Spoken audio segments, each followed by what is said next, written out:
ఓం అస్మద్ గురుభ్యో నమః. అందరికీ నమస్కారాలు. ఈరోజు మన ఆర్ఆర్ ఆయుర్వేదంలో క్షీరబల తైలమని ఒక అద్భుతమైన వాత నొప్పులకి మనం ఆయిల్ తయారు చేస్తున్నాము. దీనిలో శుద్ధమైన ఆవు పాలు మరియు శ్రేష్టమైన నువ్వుల నూనె, తర్వాత బల ఆకులతోటి ఈ యొక్క ప్రిపరేషన్ మనం తయారు చేస్తూ ఉన్నాం. ఇది అన్ని రకాల మోకాళ్ళ నొప్పులు, నడుము నొప్పులు, తర్వాత దీర్ఘకాలికమైన నొప్పులకి దీన్ని మన ఆయుర్వేద గ్రంథంలో 5000 సంవత్సరాల క్రితం చెప్పబడినటువంటి అద్భుతమైన క్షీరబల తైలాన్ని మనం తయారు చేస్తూ ఉన్నాం.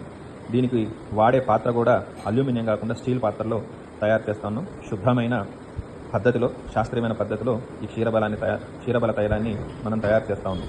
మన ఆర్ఆర్ ఆయుర్వేదంలో ఔషధాలని మనమే స్వయంగా తయారు చేస్తున్నటువంటి వాత నొప్పులకు వాడేటువంటి ఆయిల్ క్షీరబల తైలం. ఓం అస్మద్ గురుభ్యో నమః.